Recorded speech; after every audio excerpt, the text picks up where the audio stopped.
Okay, we are live. Sorry for the delay. Had a little bit of a technical problem. I had to kind of run off anyway, so we're starting a little bit later than usual, than expected. But today on the show, I have David Smith. He comes to us from Tennessee. I saw his name after being on the Biblical Hitman with Matisse, and I saw that he had done a show on Puharich, which I listened to. I listened to it on the Biblical Hitman. I have not covered this guy, Henry Puharich, or he goes by Andrija or Andrija. That's his kind of nickname. But I read a lot today, and I've kind of been prepping for this because I think it's an interesting topic, right? Post war, World War II. But there's a lot of ways we can go with this interesting character. And he's right there, kind of like pre MK Ultra, but doing a lot of parapolitical stuff with a lot of interesting characters. Dave Smith, by the way, operates the Hemispheric Press, so people check that out. I'll put a link to his Substack, excuse me, and people can check out. He's trying to publish books or is publishing books, so you can check out that Substack. But again, we're going to talk about this guy Andrija Puharich, who I have a bunch of slides and things like that. But the real question of what he's really up to me is very questionable. But Dave can talk more about that. So, Dave, welcome to the show. I'm very happy to be here. Appreciate the opportunity. Yeah, so for people who hadn't heard you, maybe not heard the Biblical Hitman, maybe you can talk about your background, your research, your publishing endeavors, and then we can get into this interesting guy. Like maybe we can just start off with a simple bio of Andrija Puharich. Yeah, absolutely. My background, I guess I studied in school. So I went to college and studied kind of the CIA's activities in Central America. And so I was kind of in this mainstream historical research trajectory.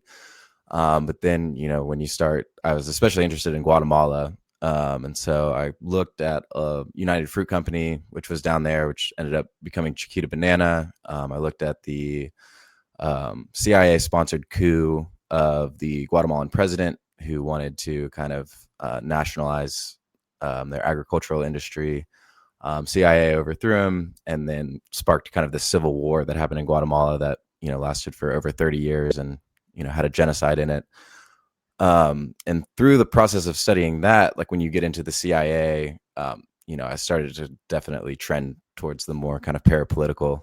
So since then, I've always been interested in kind of the history of drugs. And so the government research into LSD, mescaline, mushrooms, was very fascinating to me. And, kind of through that, that's how I came into, awareness of Andrija Puharich. Other than that, I mean, we have a podcast called Bad Press that my friend Trevor and I do. He has another podcast that he does as well. But we, kind of look at a lot of these, we did kind of a series on Jeffrey Epstein. Recently, we did Puharich. I've been talking about some of the other research I've been doing. Then we have that Substack, Hemispheric Press, and we're looking to publish authors. We've published a couple of Trevor's books, and I'm an editor. I really like working with different authors and writers like that. So that's where you can kind of find me or some of our other work. As for Puharich, kind of starting off with a bio.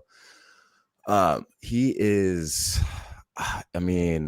this kind of mad scientist, this emphasis on the scientist in the early part of his career, emphasis on the mad in the latter part of his career.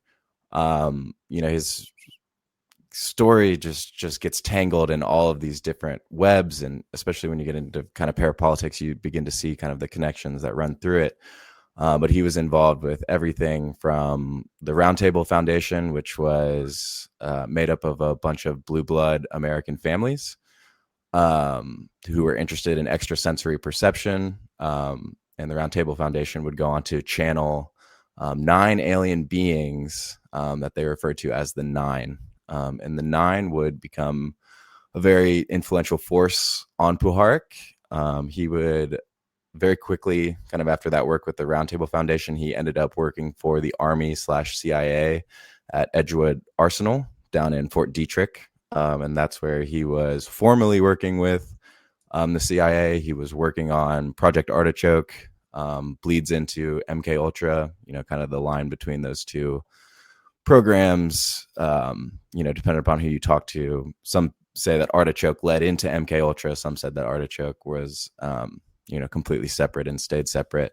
But regardless, he was working on mind control programs, and he was working on narco hypnosis. So he was, trying to access what Peter Levenda calls the land of memory. So they were trying to basically kind of hack or sabotage the brain, to kind of serve their purposes. I'm sure, most of your listeners are familiar with the mind control programs. So he's formally involved with that.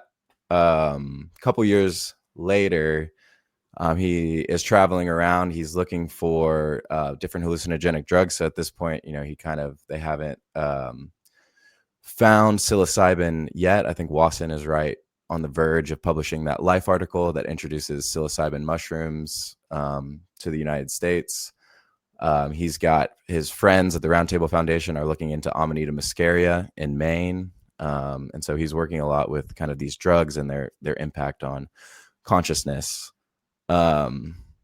He goes on down to Brazil in the 60s to visit this Brazilian healer that was, his name was Arigal, and he would do like crazy things like insert a rusty knife and remove a tumor, and the person would, magically be healed. So he was kind of this strange healer that Puharich went down to see and saw him live and was just captivated by this guy. And then after he gets done down in Brazil, he brings Uri Geller to the United States. And Uri Geller, of course, is the kind of the famous psychic / magician. Different opinions on Geller and his reported abilities.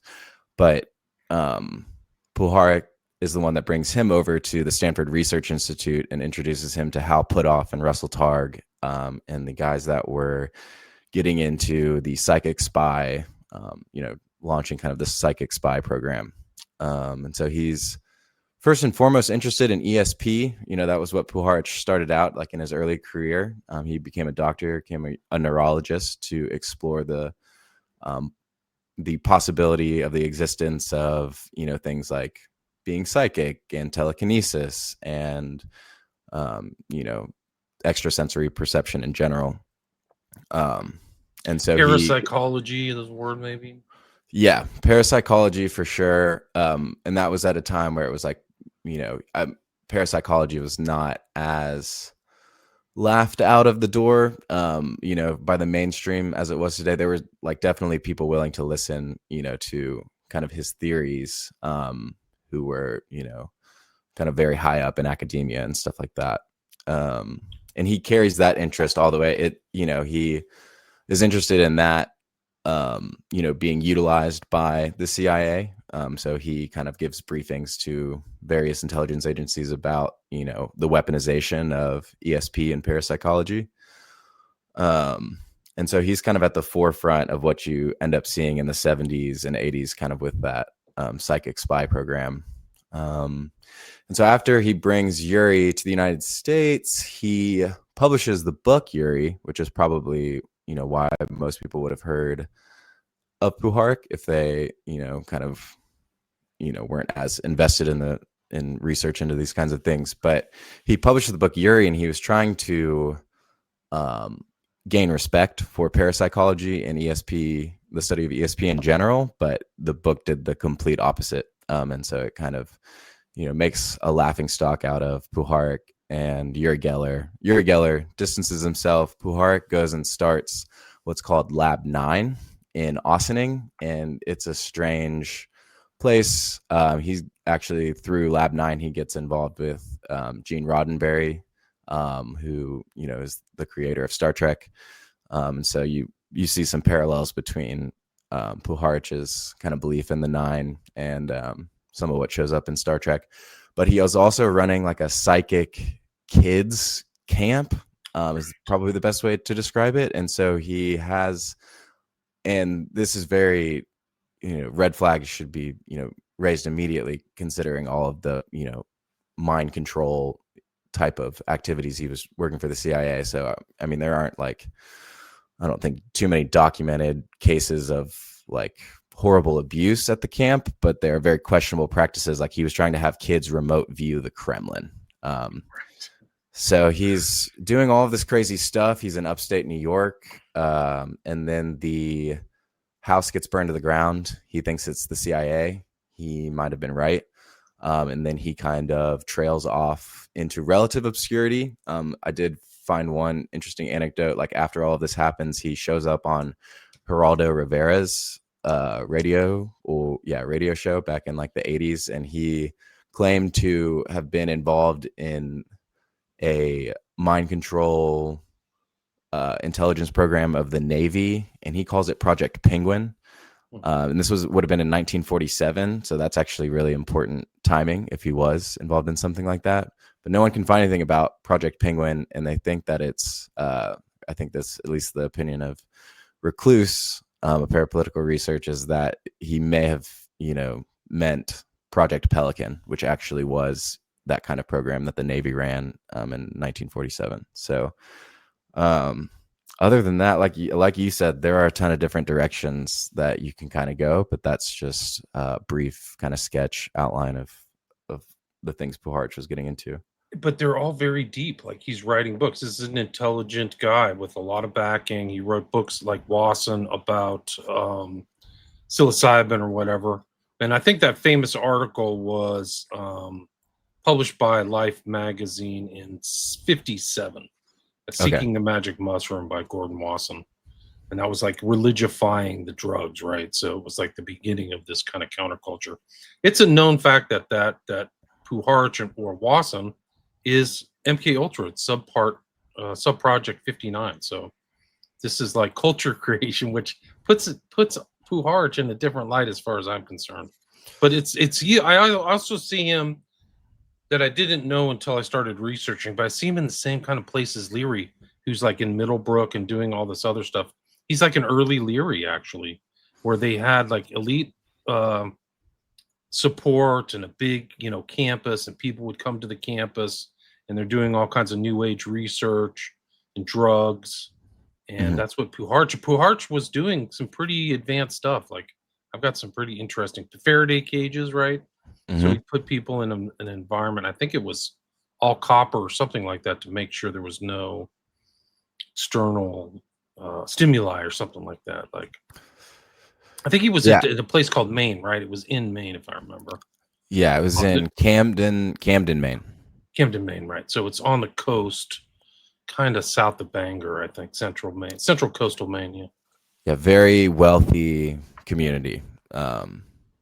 And that's what we'll kind of see. So yeah, I mean, he was brilliant, and that's why when I was like kind of described him as this mad scientist, like emphasis on the scientist in the first part of his career, I mean, by all accounts, he was brilliant. I mean, he grew up in Chicago. He was the son of immigrants from, I believe, Czechoslovakia.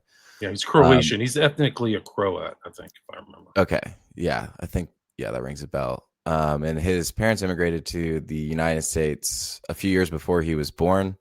But I mean, he's, grows up, poor, working class, and he ends up getting a scholarship to Northwestern, where he studies philosophy and pre-med, and he gets his medical degree from Northwestern to become a neurologist. And he is interested in electrobiology. And he's interested in like how the electromagnetic spectrum of other organisms and of the earth and of space, the electromagnetic field, broadly speaking, interacts with our brains.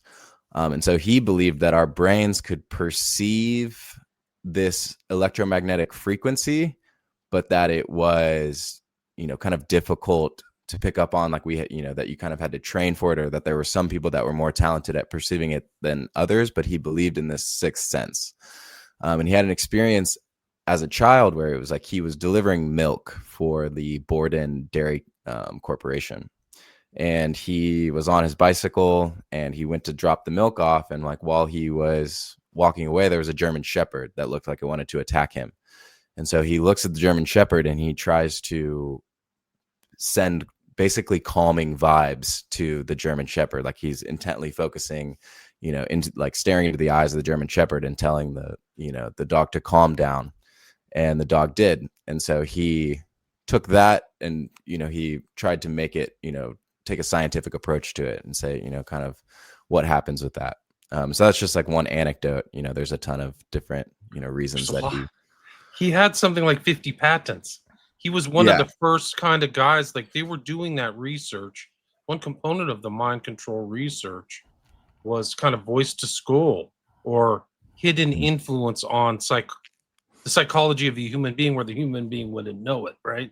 And I think he was really involved in that. And some of his patents are online. They're really something else. Like, look, this is one. Have you seen any of them? Yeah, I haven't seen the patents, but I know of a few. So he started a company that was about like putting implant devices. Right. This like is like MK Ultra, Timothy McVeigh stuff. Yeah, he designed a tooth that could receive a radio signal. Yeah, that's it. There. Yeah. And he did that pretty early. And he filed 1958. Yeah. And that's what I mean. And he was doing that research originally with the Roundtable Foundation in the early 50s. There were a couple guys. So there was one guy who made radio receivers using like piezoelectric crystals in Maine that he links up with. And then there was another guy who's like really interested in cybernetics and the Macy Foundation and the interface between, human minds and technology. There was a guy, in New York at the time that he was visiting. I think that guy's last name was McCullough, but he was also involved and interested in cybernetics, and that is known as a conduit for MK Ultra funding. And so, yes, he was because, you get Cameron, was it Ewan Cameron, Dr. Cameron, who's known as like the psychic driving guy who was working in Canada, was doing extremely similar things, putting voices in the pillows of the, quote unquote. I mean, they were victims. He was putting, terrible. They never disclosed how bad it was at McGill. It was really, really, really, really bad. And this is like a guy going down the river at the same time as Puharich. Like I don't know if he was being as naughty as Cameron, but like he's doing the same stuff. He's actually involved in hypnosis. That's a really interesting element of Puharich, is that he's a master inductor. What he would do is induce these people, and that's how they would talk to the so-called nine, is through like a hypnotic induction. But this like voice to skull stuff, just mind-blowing. This is just one of his patents. 58, very much in detail. You can see the whole thing. His name's right there on the top. Means for aiding hearing. That's the cover story. It's a hearing aid. Well, that's what they and I think it's like the guy who he was working with gets credited for, inventing this kind of hearing aid, but the practical applications of what they were doing, and you start to see, it begins to make you think of like when you start to see these voices, like you were questioning of like, okay, well, is he a charlatan? Is he being like, how nefarious is he? And one of the questions for me is like, okay, so how ardently does he actually believe in the nine, or is he, doing things like taking people's teeth out of their head and then, saying that they're channeling, replacing, or is he like really at the forefront of creating false memories? Like, is the whole nine thing fake? There's a lot of books. He has a lot of books and he has a lot of discussion. The nine sound to me, I read some of them. They sound like, you ever hear of Casey or some of these other channeled books? It sounds like that. Like, there's going to be this huge event, guys, cataclysm, and then you got to really watch out. And these are the steps you take. So it's like fear of like world ending that never happened. Like it's just they didn't have that kind. They didn't play out in the real world, in my opinion. But that's the way it sounded to me. I don't know if you read through that stuff, but this is like some of his hemispheric brain waves and stuff. These are pretty advanced for the time. Crazy, yeah. Method of an apparatus for inducing desired states of consciousness. Yeah. So through technical means, Yeah, kind of like the hemisync, some of the stuff that would come through that. But he got it. Like he was taking very seriously by the medical profession and the wider scientific community when he came out of Northwestern. I mean, he worked at Kaiser Permanente over in California, and Oakland, I think. yeah, he was doing his residency there, and he was studying there even at this point in his career, which would have been like right around late 40s, really early 50s. He was studying the effects of drugs on the brain, and he was, kind of studying effects of drugs on consciousness, and he was looking into that thing, and he came up with, this theory that the brain and neurons interacted with the electromagnetic field, and he was taken seriously by the guy who it was Paul de Cruyff. He was the name of like a pretty well-known site. It was Microbe Hunters was the name of his book, and so he actually got him on like a speaking tour.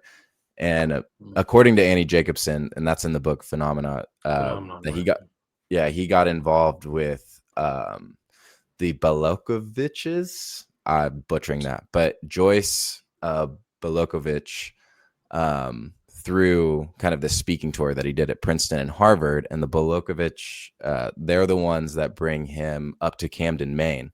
And when he's in Camden, Maine, he gets introduced to Alice Astor Bovary, and she's the one that really cuts the check for the Roundtable Foundation, and is the one that, allows for the funding of this. It's a lab. So the Roundtable Foundation is a laboratory where they come and they test psychics and they test other people for, kind of some of these abilities. So when you mentioned the Faraday cage, they would put the famous psychic Eileen Garrett in the Faraday cage, and they would have her kind of read. Is that her right there? I believe so. That would make that's Puharich's silhouette right there on the left for people who are watching this.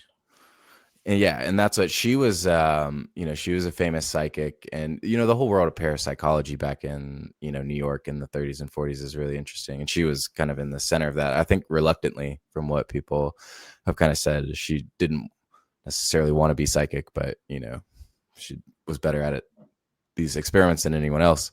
And so they would test her, and they would do kind of these things. But to get kind of into like what I found fascinating about the Roundtable Foundation when I started looking into it is, okay, so Alice Astor Bovary, she's the daughter of John Jacob Astor IV, who was at one point maybe the richest man in the United States around the 1890s. When you think of the Gilded Age, the Astors are, at the top. Yeah. And that's what he dies in the Titanic, and he leaves this fortune to her. But the thing about John Jacob Astor IV, I know there's a ton of interesting stuff about kind of him in the Titanic. I don't know a lot about it, but I've seen that circulating. But one of the things in his history I found is that he wrote a book about psychic aliens communicating with humans back in Astor did? Yes, John Jacob Astor IV, 1896. Let me look up the name of it. It's Journey Between something. A Journey in Other Worlds. And that was no idea. So this stuff goes way back, this contactee stuff. Wow. And that's what, I was blown away by that, because it's like, that's like cutting edge science fiction, in my opinion. I mean, I'm not like a science fiction expert, but I do know like the Jules Verne and kind of like the late 19th century, like that is pretty, cutting edge stuff. And it gets into this interest with the occult. And so the occult is where you would see some of these themes of contacting and, psychic aliens, you would see that in those kinds of communities. And so the Astors are super interesting. I also found the original Astor made a lot of his money through the opium trade in like the 18 teens. And so that's also an interesting component of the Astor history, because that's a really interesting component of British banking family history. Like when you start to see, I don't have the names off the top of my head, but there's a lot of people who made a lot of money in the opium trade. Yale was funded by opium money. The Russell Trust and all that stuff is all drug money. It's unbelievable. It's hard to believe because those are the Eastern kind of elites. So you like, oh, what are these guys doing? Well, a lot of them had like outposts through the British Empire and China, and were traders and seamen and stuff like that. It's really unbelievable, but it really is true.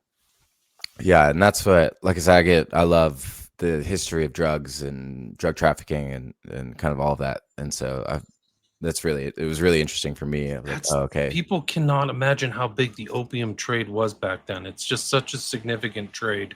Like the Chinese, Mao killed everybody who did opium and got rid of them. But it used to be like a social scourge on in China, and there were like rebellions and stuff about the trade. The Boxer Rebellion, I think, was about getting opium into China, into that, into that market.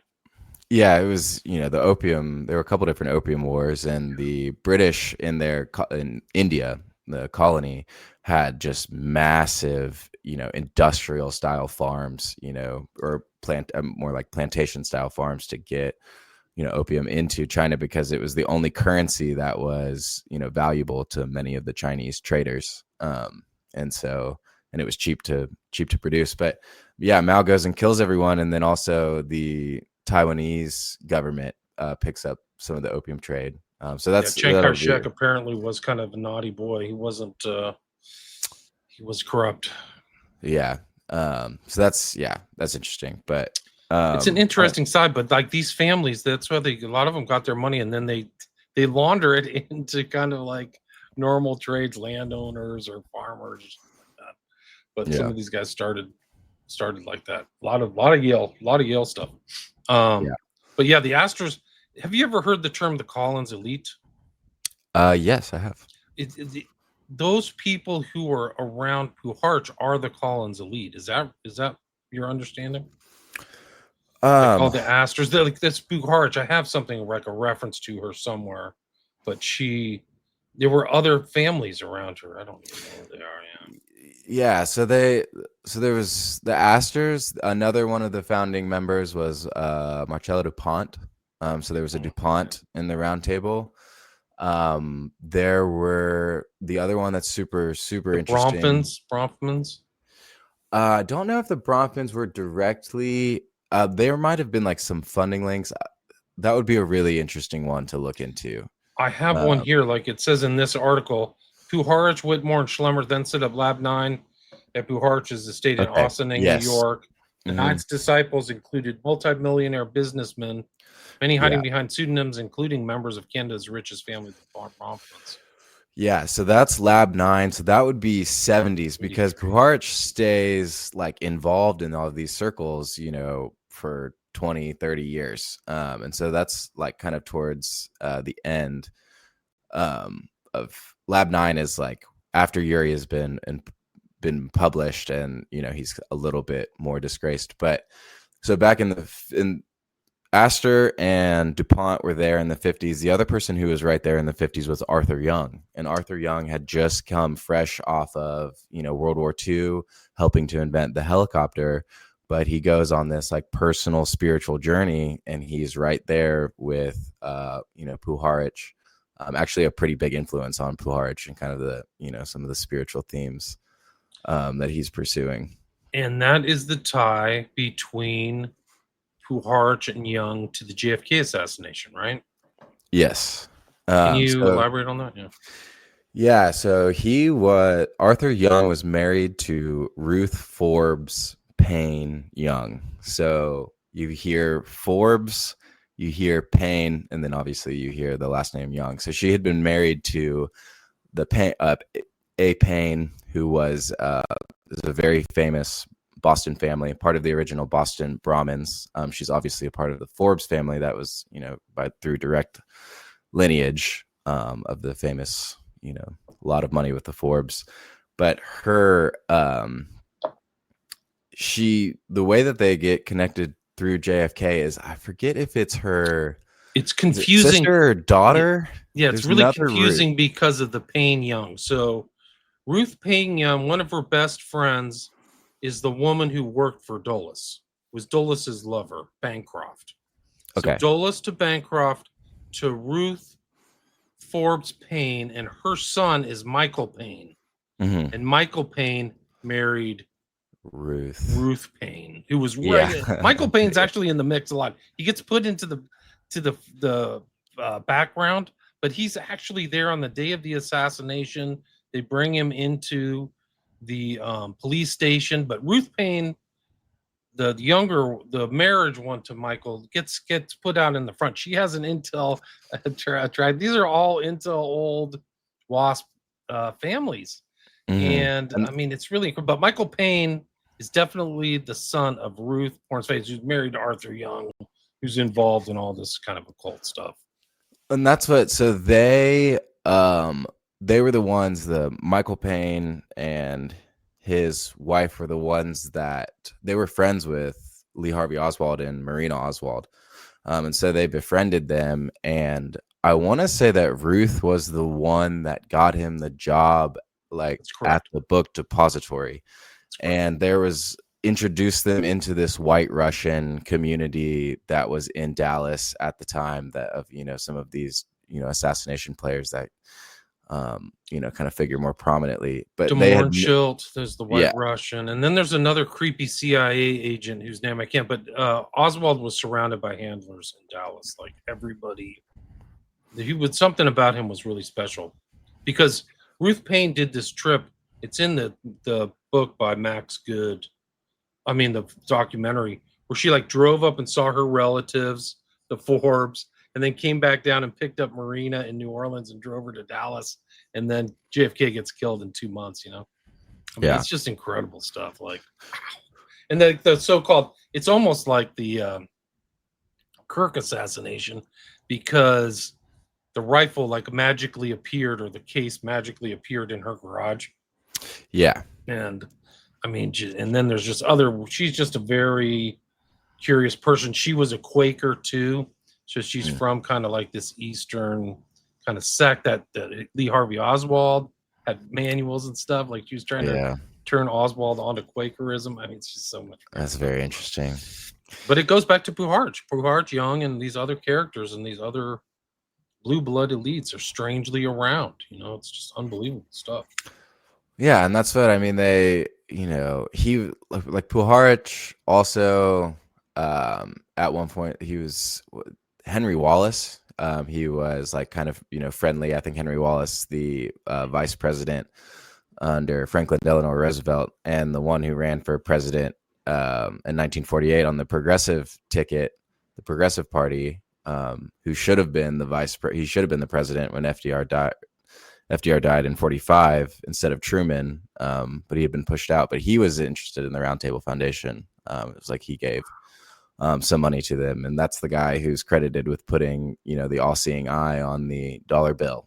He was a noted Freemason, very interested in the occult. Actually had his political career ruined by associations with the occult, because he, you know, kind of consulted this Russian mystic guru. So there's fascinating. There was a documentary about that guy. It was like, I forgot what it was, but what was the name of his guru? Forgot his name. He had some guy, and he was like total like Blavatsky type figure.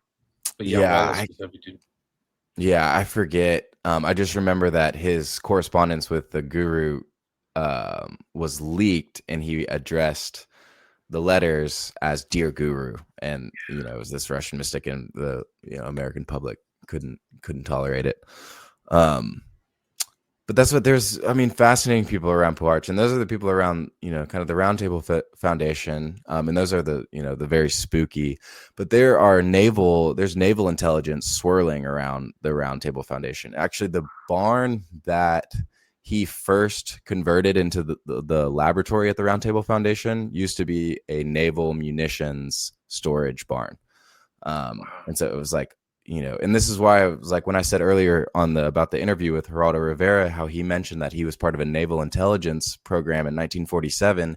If he was part of a naval intelligence program in 1947, this would have been, you know, before the CIA was officially chartered, and the people primarily responsible for, you know, doing research into these drugs and into these narco-hypnosis would have been the Navy and the Army, and they are.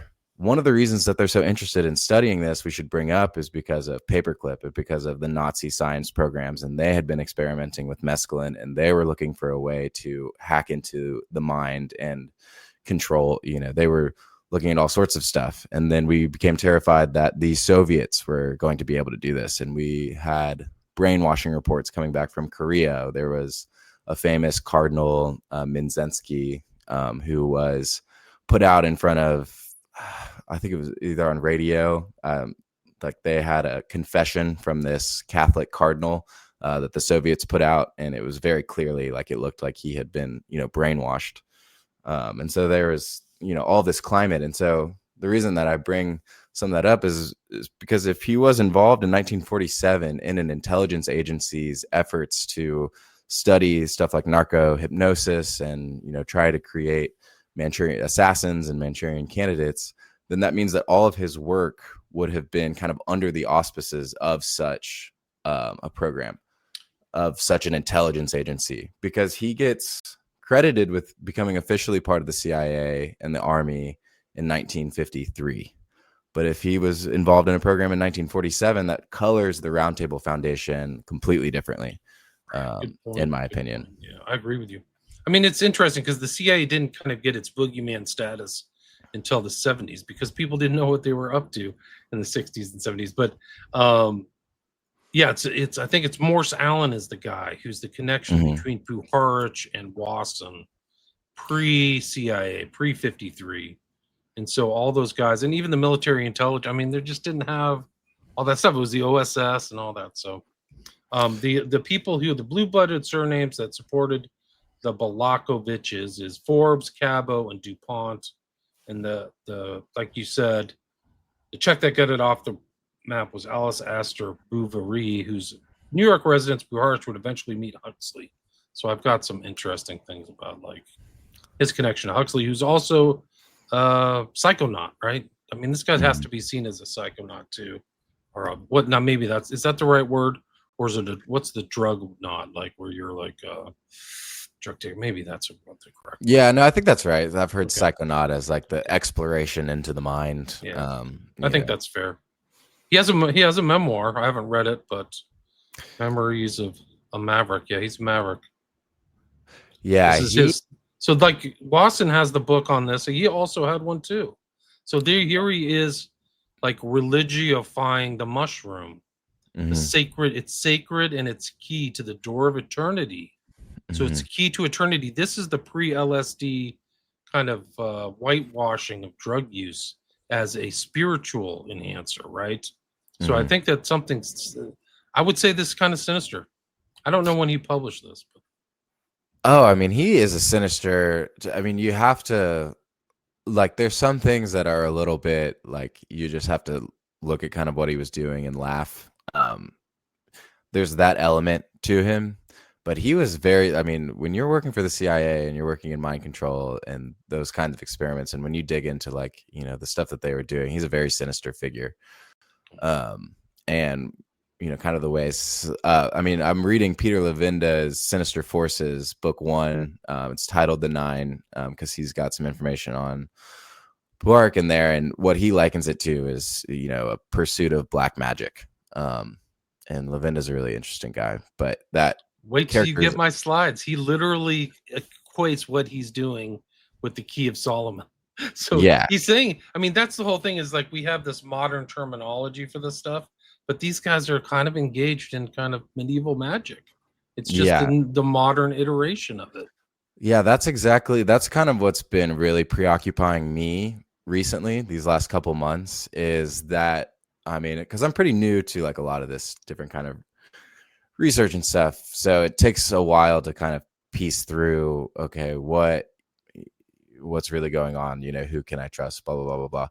But that realization that I kind of had in various people like Levinda or other authors or researchers kind of push you towards that, but it's that idea that exactly like psychological warfare is just another name for magic, and the tactics that psychological warfare agents are using are the tactics that sorcerers and magicians would use. So hypnosis, the use of drugs to, induce fear or try looking for a truth serum. And so that was really big because you grow up with this like Disneyfied version of magic. But then when you actually kind of get into it and you're looking into these tactics of, manipulation of the mind, it's a really interesting angle.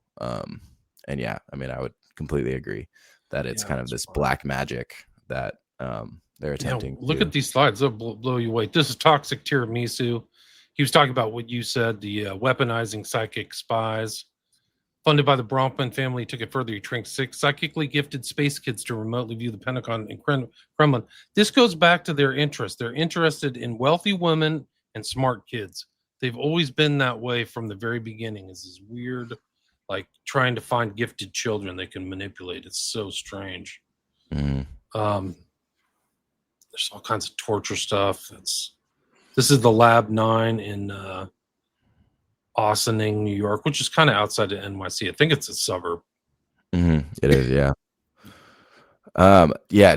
Okay. Tell me about this, because I have not heard that the Collins Elite was the group of people that were kind of surrounding him. I'm really interested in the Collins Elite because it is kind of one of these topics that is difficult to hold on to. A lot of times it kind of slips away. There's not a lot of research. The place that you have to go, my understanding, is Nick Redfern's book, Final Events, Demonic UFOs, Alien Abductions, the Government, and the Afterlife.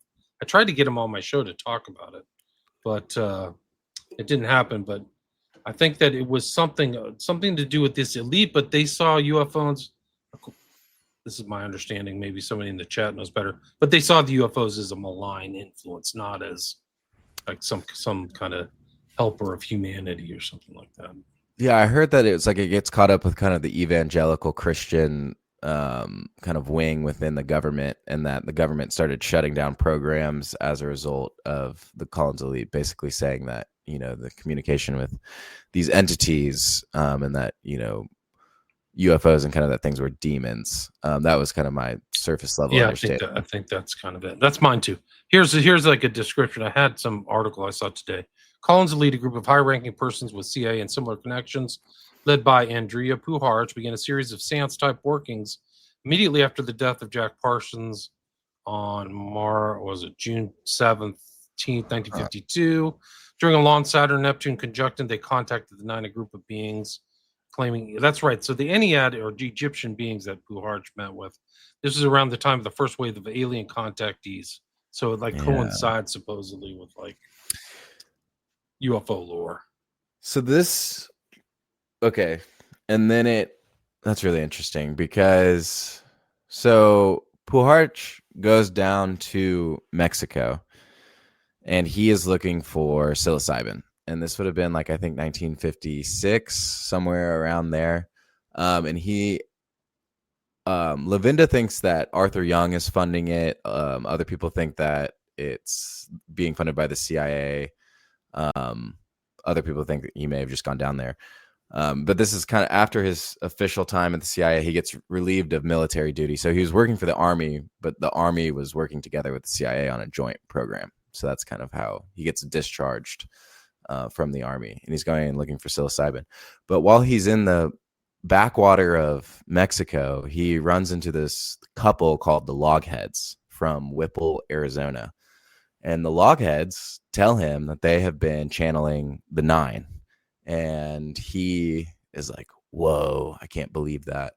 I need proof of this or whatever. And so they send him letters later of sealed communications from the Nine, and, are saying that the Nine is being channeled and this is what the Nine said. And they give him the letters, and he is supposed to, he believes in it.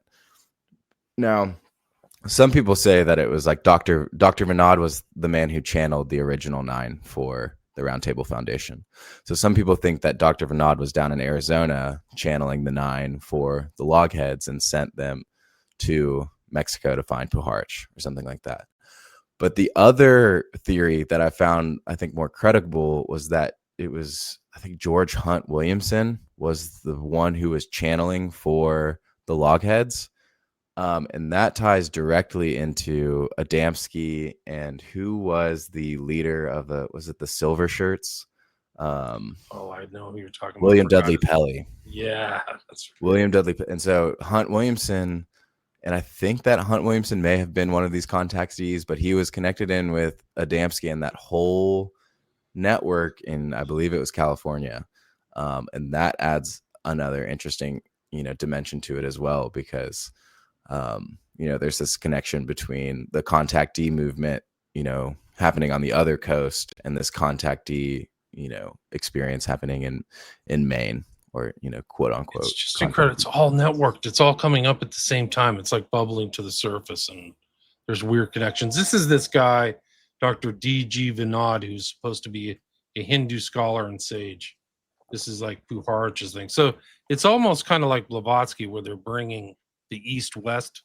So you kind of see that movement with like Blavatsky and a lot of the, I'm trying to remember what else his name is. Jiddu Krishnamurti. So it's almost like these guys are there. Like, he was apparently the first person, Andrija Puharich, was channeled contact with the Nine. Is this guy? Yeah. So they met at a party, at a party for Eileen Garrett in New York, and he's supposed to have grabbed Puharich by the ring finger and recited his past to him as if he was reading out of a book, like, with such detail and clarity that it had to have been clairvoyance. And then he tells him about his future, and so Puharich is like, oh, I got to get you out to the Round Table Foundation. And the story is supposedly they bring him on New Year's Eve of 1952, December 31st, 1952, I think, and he kind of falls into this trance state immediately upon entering the Round Table Foundation's mansion. And Puharich channels the Nine through him. They give him a message, and then he has like a series of seances. So they bring Vinod back a few months later, and that's kind of like the one. They have the Monkey King is the Hindu iconography that they have in the room with them, and pieces of string appear out of nowhere. There's 9 pieces of string, and they're given to each member of the Nine, and it's the Nine is telling them that they are going to be a new era of Brahmins, so that they were going to be kind of atop of this spiritual caste system, and that their job is to go kind of evangelize the world, and to bring peace, and that there's like this threat of there's this threat of annihilation, but the Nine are here to help them like save the world, and they're going to become enlightened and ascended masters and all of this kind of stuff. Here's the story of Vinod. This is it. On June 27th, 1953, 9 people met with Dr. Vinod at the Round Table Foundation in Maine. They were Henry Jackson, Georgia Jackson, Alice Bouverie, who we already mentioned, Marcella DuPont, Carl Betts, Vonnie Beck, Arthur Young, and Ruth Payne Young, and I. So they were all there. Like, this is incredible stuff. So her son is right there in the JFK assassination, and she's on this thing in like almost a decade before. She's channeling the 9, gods or whatever. I mean, it's all there. There's the Hindu god Hanuman, the monkey god, right? Or Hanum. Yeah, the Monkey King. That's right. He's trance state at 12:15 a.m. He spoke for about 15 minutes. Then one of the 9 spoke through him, saying, "Tonight we want to create Brahmins in this world. Brahmin means a person dedicated to Brahman." And that's what these guys are referenced to. So he's probably just selling, what they want to hear, because they're mentioned as Eastern Brahmins, right? Like high caste wasps. Yeah. Anyway, there it is. Crazy. I know, and that's what I mean. It's sacred threads they wore, yeah. And that's it's all kind of occultism. It's all this channeling stuff. It gets in. There's the Brotherhood. There's the mystery schools. Like, it's all there. So this, like, once you get past the surface and get down into this is like all space brothers, space beings. It's basically like freaking Blavatsky or something.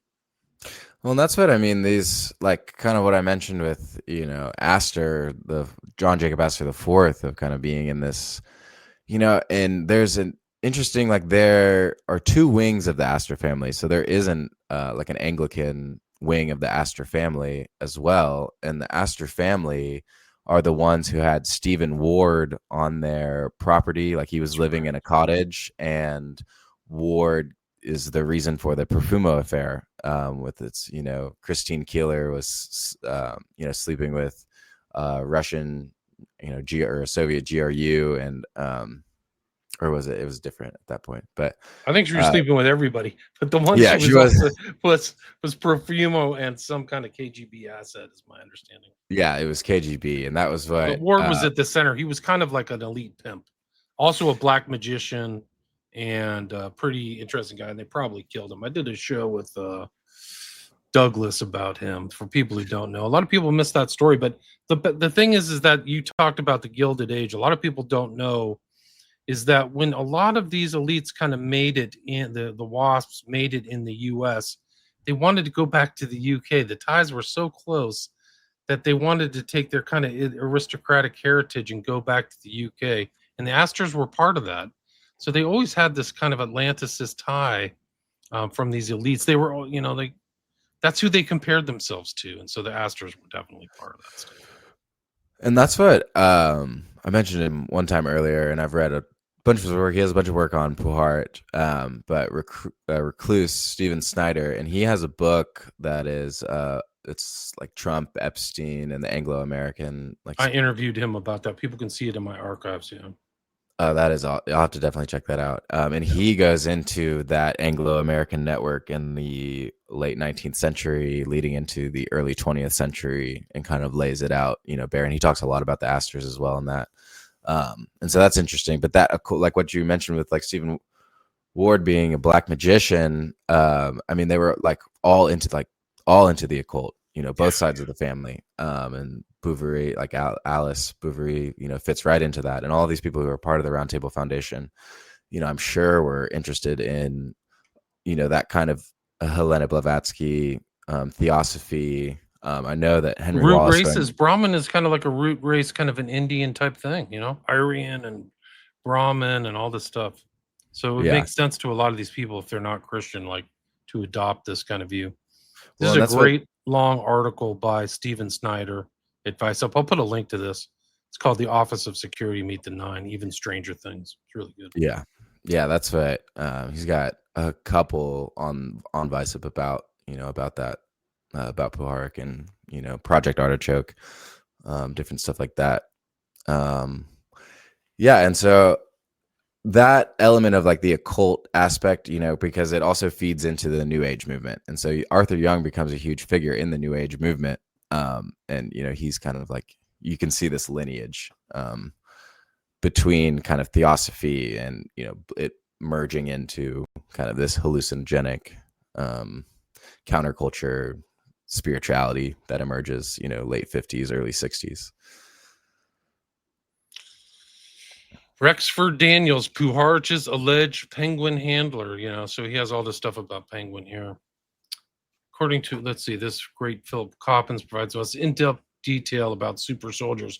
According to Puharich himself, it was around this time he was spotted by the intelligence agencies as a potential asset. Puharich claimed he became involved with Project Penguin, a project whose existence has been denied by its sponsor. Project Penguin allegedly got underway in 1948, a Navy exercise that ran for some years. Its scope, to test individuals set to possess psychic powers. In the charge of the project was Rexford Daniels, according to a statement made by Puharich on the Geraldo, which you mentioned, Geraldo Rivera show on October 2nd, 1987. Rexford Daniels did indeed exist and owned a company in the 70s that must have attracted the attention of Puharich, as the company did research into an area which Puharich was a world-renowned expert at the time, how proliferating electromagnetic emissions interfere with one another and may work harmful environmental effects on man. They were doing that. Like it's all there. Like after Dulles, it was Helms, and he was totally involved in all those things. The secret manipulation of minds through electromagnetism. It's crazy stuff. Yeah, and that's what there's also, and then it begins to make you like question some of these other like later contactee movements. It's like, is that what's kind of happening? Like, are these discarnate voices being beamed into people's skulls through kind of different forms of like technology like this? Because they definitely figured it out and they were definitely doing stuff like that. So how much of like this kind of UFO, how many of these people are MK Ultra subjects? That's the question we have to ask now. Is how many people are really subjects? They're not contactees. They're contactees because somebody like Puharich made them contactees. And that whole the what I mentioned earlier with like kind of this connection to cybernetics and these people at the Macy Foundation looking into the mind technology interface. So I mean, you're talking about like, and what kind of doesn't show up necessarily in the 60s and 70s, but what you see kind of emerge later with social media and different stuff like that. It just makes you think of like, how have these programs evolved, and how have they been in, they figure some of these things out in the 50s and 60s, but then there are decades after that of application. And so, I think that's a really interesting question to consider, is like, how have they adapted it to, throughout. Operational application from Yeah. experimental. I did a whole show on that. Hypnosis from experimental to operational application of this stuff. Like, that's the whole thing. These are all meant to be operationalized, guys. We're at the 55-minute mark. Do you have time to go through some comments? I have a lot of comments. Yeah, absolutely. Let's see where we're at. Let's do this. Greetings from NYC. Hey, Michael. Uncle Ted, welcome. Niagara College. Why would somebody look into Niagara College? I don't know. Lavenda strikes again. Hey, Tolkien, welcome back. I haven't seen you in a while. Andrija Puharich. Yeah, he wrote like 5 books, guys. You want to hear Uri Geller's music? Hear some strange stuff. Yeah, he's still around. I think he's been totally discredited. That's the whole thing, is like, Geller went on to Johnny Carson, and Carson gave him a bunch of spoons and stuff and said, recreate your findings. He couldn't do it. He couldn't do it live because the spoon bending is like a magic trick. You like have this fake spoon and stuff. Puharich made some shrooms and said that an Egyptian spirit taught him a ritual while using interesting near Kenny Buckport. Yeah. Puharich said East is Michael Angel. It's really strong, and people are either very good morally or very bad, and it doesn't work well if you're in between. I guess ESP uses a lot of emotional energy work. I wouldn't know. Camden is one of the nicest towns in Maine. Tolkien, my mother loved this guy, totally conned by him. Interesting. Good evening, Intellects D'Artagnan. Hey, guys. Let's see, Uncle Ted. McVeigh had 38 dentist appointments. That's kind of scary when you consider what Puharich was up to. He's like a mad scientist. He's like Sidney Gottlieb. Apparently, Lucille Ball heard radio waves. Yeah, some of these people may be tampered with. I don't know. People are hearing voices. Absolutely, they are. Well, good point, William. I think the 9 is a fake channeled material. It might be, but it sounds like other channeled material. And you have to look at it in the context of some of these other MK Ultra religion. They were trying to create religions, and I know that A Course in Miracles is fake. It is another one of the MK Ultra sub projects. There's just absolutely no doubt about it. It's a sub project, and so much like Gordon Wasson, this promotion of the mushroom, which I just showed his book. Like the religification of it, or whatever, the sacralization of a thing. Like, it didn't have that before. It maybe had it in like whatever the shamanistic practices, but to Western minds, it's like this is the replacement of Christianity or something like that. That was, yeah. I mean, that's still. I mean, the immortality key. There's a long tradition of those kind of hallucinogenic studies and the spiritual, like the viewing them kind of through that lens is like the sacramental nature. Right. Hemisync and holosync, like Stanislav Grof. It's all the King Arthur imagery and symbolism again. Puharich was completely engrossed in theosophy. That makes perfect sense. Astor funded John Keeley. I don't know much about him, but yeah, I'll have to look in that. Doug Valentine's for CIA drug smuggling details. Yeah, that and the famous book.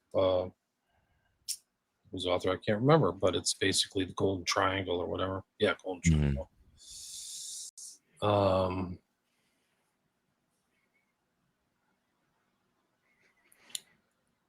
More helicopters.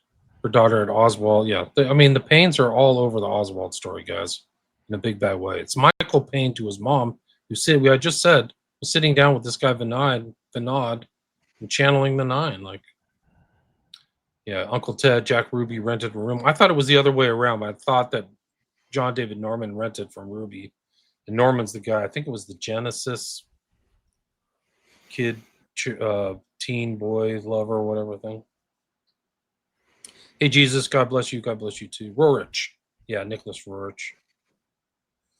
You got to read the Stargate Conspiracy by Lynn Pickett for the Henry Wallace Puharich connection. Yeah, I will.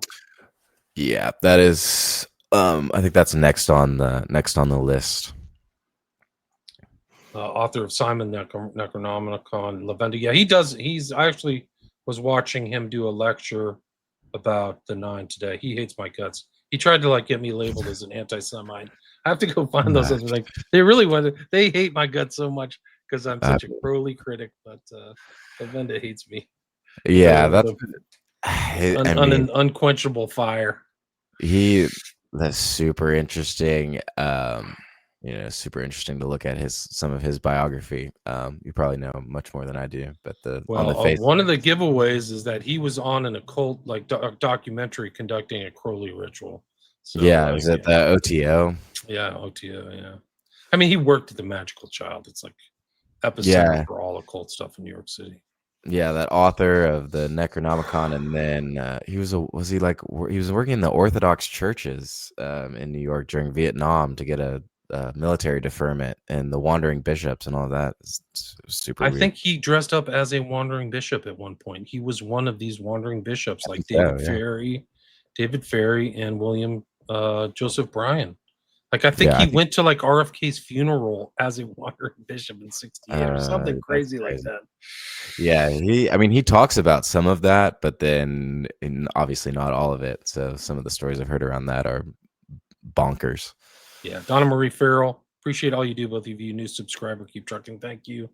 Go to Substack, Hemispheric Press, check it out. And the podcast again is Bad Press Podcast. Yeah, we got about 160 live listeners. Thanks everybody for tuning in. Men Who Stare at Goats. Yeah, this all overlaps. Puharich is really an important figure. I mean, we could probably just do a whole story on just one aspect of his crazy life. Facebook life log. Yeah, I think that's pretty well established. Tolkien. Absolutely, William. Awesome show. Glad to see you. Good to see you as well. It's been a while. A lot of these people come back. I haven't seen in a while. Any thoughts on Discordia? I have a lot of thoughts on Discordianism. I know a lot about Discordianism, but I don't know if Puharich is part of it. But hey, great stream. Peace. Thanks, Uncle Ted. Excellent word. Truly appreciate. Thanks, Don Marie. I don't know. I mean, but I do have all these pictures of him. There's Phenomena. That's the book that you mentioned earlier. So they're covered Puharich, a lot of that guy in there. But this is an intro. These are the guys that he's affiliated with: Puthoff, Tar, Kit Green, Pat Price. This is them from their 60s, 70s regatta. Look at the clothes. Incredible. I know. I think Puthoff is still around. There's Morse Allen. Yeah, he just did a Rogan a couple months ago. Did, right? Didn't he? Is that yeah. Right? Yeah. Wow. Puharich is featured in a Perry Mason episode called The Case of the Meddling Medium. Yeah, he plays the same kind of character as he was in, kind of. He plays himself, right? Yeah, if anybody gets a copy of that, send it to me. I couldn't do it. Anyway, I'll read this out. This is from Huxley, who visited Puharich. So he wrote somebody, quote, "I spent some days earlier this month at Glen Cove in the strange household assembled by Puharich. Alice Bouverie and Miss P behaving to one another in a conspicuously friendly way. Eleanor Bond doing telepathic guessing remarkably well, but not producing anything of interest or value in the mediumistic sitting she gave me. Frances Farrelly with her diagnostic machine." So there's these machines again. The psychogalvanometer that Estabrooks had, or Hubbard's OT, or whatever system he had. So these guys all had these devices. Let me finish this. Which Puharich tests have been shown to be merely an instrument, like a crystal ball for concentrating ESP faculties. Harry, the Dutch sculptor, who goes into trances in the Faraday cages and produces automatic scripts in Egyptian hieroglyphics. Narodny, the cockroach man, who was preparing experiments to test the effects of human telepathy on insects. It was all very lively and amusing, and I really think promising. For whatever may be said against Puharich, he is certainly very intelligent, extremely well-read, and highly enterprising. His aim is to reproduce by modern pharmacological, electronic, and physical methods the conditions used by the shamans for getting into a state of traveling clairvoyance, and then, if he succeeds, to send people to explore systematically the other world. Wow. Yeah. Yeah. Huxley, I mean, that's what I mean. It's like he was right at the beginning of all of, you can find connections between him and then a lot of these, kind of fathers of the, psychedelic movement that spring up. No, it's an incredible statement though, but he's like the likelihood of the shamanism and all that stuff and the overlap between Huxley and Crowley, who he knew Crowley. Like Crowley turned, like people set that date of magic mushrooms being popularized. Crowley was giving out kind of medically created anhelomium, what he called anhelomium, which is like, or anhelonium, which was some kind of like psilocybin derivative in the 10s and 20s around World War One. So he turned Huxley on to some kind of mushroom in the early 30s, is my understanding. That's Crowley very did. interesting. Yes. Here is on the very far left. That's Puharich. That's Jacques Vallée. That's John Keel. I mean, these are just like bigwigs. Vallée is all over the place, the occult and all kinds of stuff, and spacecraft and things like that. So Puharich is in the mix. Yeah, that there's Uri Geller. So I mean, that's one we can talk, just a little bit more about. I mean, Uri Geller was, I think that he was perhaps like maybe famous before, Puharich went over there, but Puharich was tasked with, going over, and I think that he was working for the, kind of working for the CIA when he went over to Israel to kind of investigate Geller. But Geller had also been tied up with the Mossad, and so that was a really interesting kind of intelligence, connection that was happening there. But Puharich brings Uri Geller over to the United States, kind of introduces him to a lot of people. I think in Phenomena, Annie Jacobson says that they met with Werner von Braun for some reason. Wow. So that was just like, it was just one sentence in Phenomena, but when it like that is something like, I know I mentioned it earlier, kind of this connection to Paperclip, but Puharich was working at Edgewood Arsenal with Paperclip scientists. So I mean, there are confirmed Nazi scientists that came and were a part of that MK Project Artichoke, kind of MK Ultra team at Edgewood Arsenal. And so I think that the fact that he also then meets in the early 70s, like probably when Werner von Braun is towards, kind of towards the end of his, I don't know if he's towards the end of his life, but, the NASA has kind of already run its course. But I found that super fascinating. But he also brings Uri Geller over to Stanford Research Institute, and that's where, you see Hal Puthoff and Russell Targ, and Kit Green is the guy from the CIA who is handling what he called the weird desk. But he is over there. And then, it showed, that picture showed Pat Price. And they were studying Uri Geller, and they also studied him down at, I want to say, what is the big laboratory down in Southern California? Is it Livermore, Lawrence Livermore? I think that sounds correct. Yeah.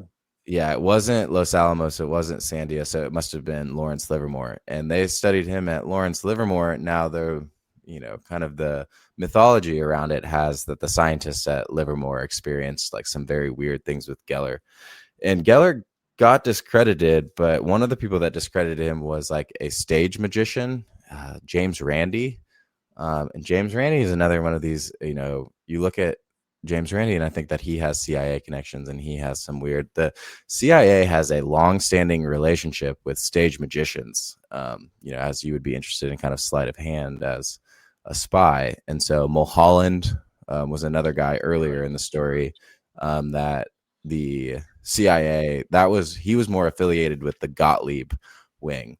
So Gottlieb, and that was the technical services staff. And this is, not to kind of beat a dead horse with Recluse, but he really makes the differentiation between the Office of Security and the technical services staff.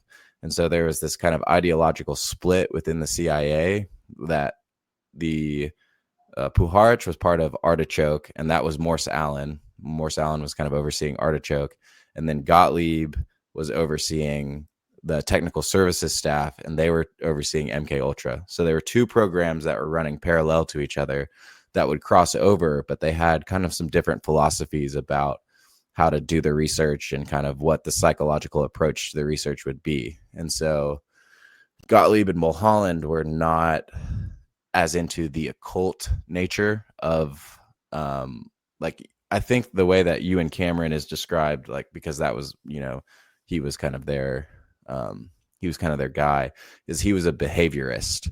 And so he believed in kind of like this mechanistic explanation of consciousness that, consciousness, like it wasn't very spiritual. At least like that's my understanding, is that he believed robots that, and mechanical animals or whatever it is. Yeah. And that you could kind of hack into the system like that. And Cameron was at one point, I believe, the president of the American World Psychiatric Foundation or something first, the world. Crazy. Yeah. And so they had MK Ultra and the technical services staff wanted to run their experiments through institutions so that there was another barrier of protection. Whereas Artichoke, they were running experiments on soldiers, and they were running experiments in prisons, and they were doing things a little bit. MK Ultra would also kind of go on to do the same things, but it seems like Project Artichoke was a little bit more kind of rogue and esoteric. And so, anyways, Mulholland hated Puharich.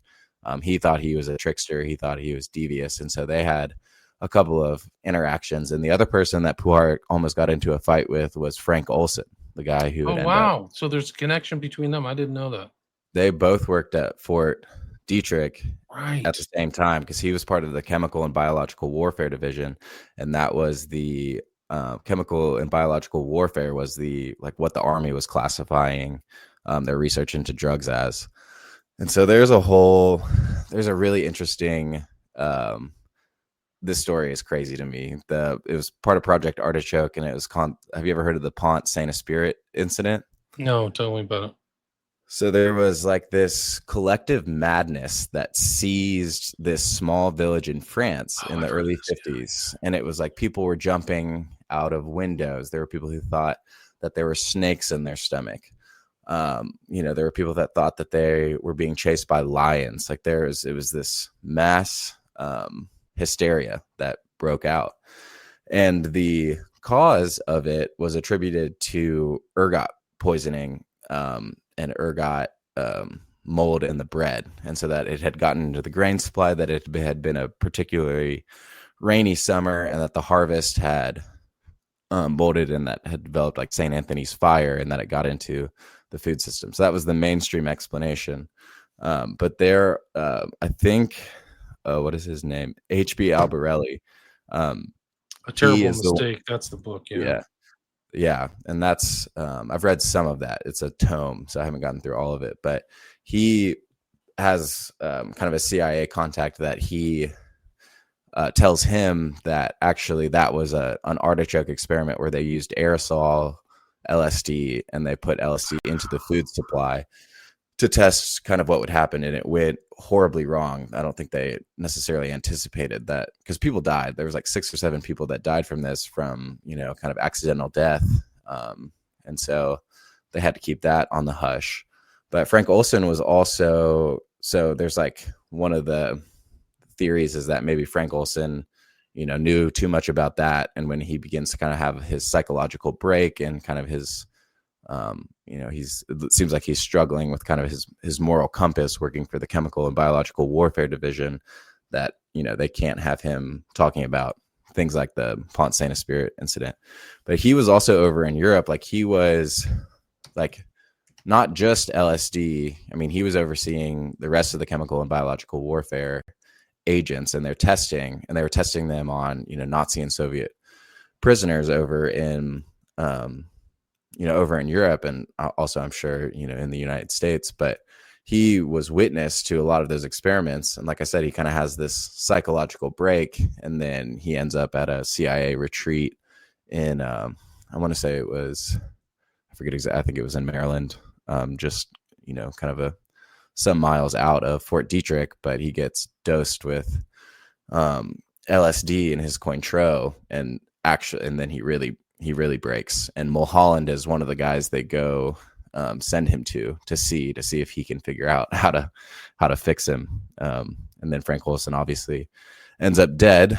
I guess it's still technically ruled as suicide, but his son, Frank Olson's son, sued the CIA and won damages for that whole incident.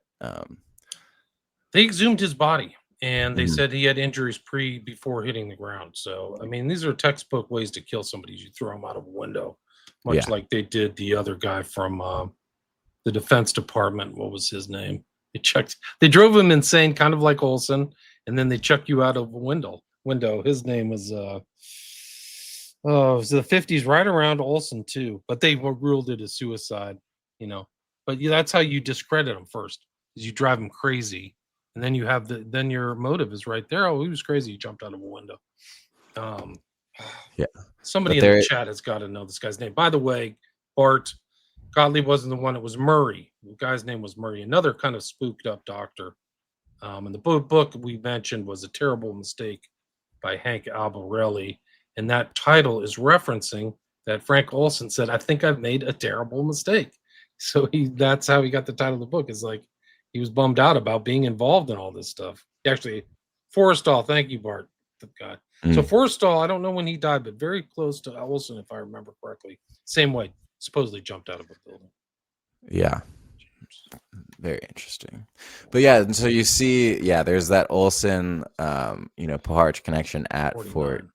Fort Detrick. And then, he was talking about, like, back all the way back in Fort Detrick, he was talking about the weaponization of ESP and the weaponization of, like, remote viewing. And so it makes sense that he shows back up with the kind of official psychic spy program of the CIA, and he shows up with Pat Price and, some of those other, spies who were being trained to remote view, in the 70s that would turn into Operation Stargate. It's crazy. This guy was hypnotizing everybody like a freaking CIA doctor. Like, I don't know which book this is from, but it's Space Kids, Puharich. Ostensibly, this was to investigate their extent of their powers, such as metal bending, but significantly, Puharich soon had them remote viewing and hypnotize them to tell him where their powers originated. So, like, he's hypnotizing the kids too. Another interesting thing about that Lab 9, because that was, kind of like mid to late 70s, he was doing that, is the guy that was working with him and also helped publish his book, Yuri, was Ira Einhorn, the unicorn killer. And so he was also caught up with Einhorn. So, I mean, it's like, in the Bronfman connection that you mentioned, I do remember like coming across that. I mean, that opens up a whole other, can of worms. They're Nexium, all kinds of stuff. They like these freaking wacko new age people. They support them, and they supported Einhorn. Do you know who paid to get Einhorn to France? No, one of the Bronfman girls. But that's just bananas. Yeah, because I mean, totally, and that's crazy. Bronfman started the mega group with Les Wexner. So it's just like they're supporting just the worst people, and they like made their money not on drugs but alcohol, like Seagram 7 or whatever. They were bootleggers. Yeah. But they I think that the Bronfmans married into like the Rothschilds. I mean, he went from like being, they were all connected into the mafia. Like that was the original connection to the Jewish mafia and the bootlegging that was happening, across the Canadian border into, I think it was New York. But yeah, I mean, that's one that I haven't explored as much, but that's crazy. Ira Einhorn, who led seminars at Esalen, stated that his mentor, Puharich, was doing LSD work for the CIA in 1954. He linked Puharich with Sidney Gottlieb and MK Ultra and related that Puharich was involved in experiments that resulted in the death of Frank Olson. Yeah, because it was like him because Frank Olson, it was very against kind of, I think, this idea of like ESP and the occult. And so that was what they had originally kind of gotten into an argument about when he was talking about, kind of the weaponization of ESP. Because I think Frankel. So there were, a few people who, like, because the CIA was doing all this stuff, but there were still, some hardline, conservative Christian military men who were like, this is absolutely insane. Get this. So this is the whole thing. This is the overlap element of what Puharich was doing in Esalen, which we can do a whole nother show on Esalen because there's so many important things to come out of here. But here it is. Another 9 channeler was an English woman named Jenny O'Connor, who was introduced to the Esalen Institute by Sir John Whitmore. She and the 9 became so influential there that they held seminars and were, strangely enough, listed on the Institute staff, even successfully ordering the sacking of its chief financial officer and the reorganization of its entire management structure. So, and the fact that you bring up Esalen is also really interesting because we mentioned the connection to Roddenberry, and Puharich got a hold of Roddenberry through, I think it was like a former British race car driver, like Sir John Whitmore, I think is his name. But anyways, he got a hold of Roddenberry. I just mentioned him. Yeah, and he got a hold of Roddenberry, and then Roddenberry actually wrote scripts that included the 9 of Puharich in the in the actual like mythos of Star Trek. And Christopher Knowles, who runs the Secret Sun blog, and he also, I don't know if he has a podcast, but I've had him on twice. He does a lot of work on Patreon. I don't know if he has a podcast, but he's been around for decades. Yeah, and I read a lot of his blog and follow his Substack and stuff, but he has like I don't know, it's got like 20 articles on the secret Star Trek, and kind of he leads that series with an investigation into Esalen, and he shows, and I forget, I'm not a Trekkie, I don't know a lot about Star Trek, but there's one of the movies that opens and he's like, it's at Esalen. Like it was either filmed at Esalen or it was like the set was built to resemble Esalen, and the themes were, thematically it was, a lot of the same, kind of stuff that Esalen was preaching at the time. And that 9 connection, it's the same 9, and Arthur Young is involved in all of those projects out in, California, and in that movement. I think that he started like the Institute for Noetic Sciences. I want to say that he was involved with Edgar Mitchell. So I'm not as up to date. He's the moon landing. Yeah, I've had the guy who was the head of the IONS on my show. I forgot his name right now, but they're involved in the same stuff Puharich was. That's a West Coast thing, yeah. Yeah, and that's what I mean. It's like it's the same. You see these references to the 9 at the Esalen, like it's the same thing. It's the same. It's the same thing, right? Exactly. And it started with, well, it didn't start with the Roundtable Foundation. So actually, what Christopher Knowles in that series, he kind of uncovers this article that was published by Ray Palmer. So the guy who published like Fate and Fantastic Stories or Fantastic Adventures, like the big magazines where all of these kind of UFO stories were being published in the late 40s. And in that article, this stuff, it was written by this lady who she is called Son of the Sun, and she lays out the 9 that is basically a blueprint for what is picked up by Puharich. So it's like these 9 alien intelligences that are here to help humanity and like steer humanity like through. And it's like a 7-page article, but I found that super interesting that it's like the occult community in California that's publishing these stories is what gets picked up by the Roundtable Foundation. The guy who was the head of the Noetic Order is Dean Radin. Real Magic, Ancient Wisdom, Modern Science, and a Guide to the Secret Powers of the Universe. He was the former head of the Noetic. IONS, yeah. Crazy. Yeah. And that's what, like I said, I want to say that like Arthur Young was involved in the creation of that. I might be getting it confused with another one of those. It wouldn't surprise me, but this is so amazing. Like the connections are off the charts. I didn't know Puharich was connected to Olson. Now I have to read A Terrible Mistake. Albarelli's also done like books on those strange stuff around JFK. Yeah, coup and Dallas. Passed away. Yeah, he's passed away. Yeah, I have that book and it's sitting in my to read pile, but apparently A Coup in Dallas is, top notch as far as JFK assassination research goes.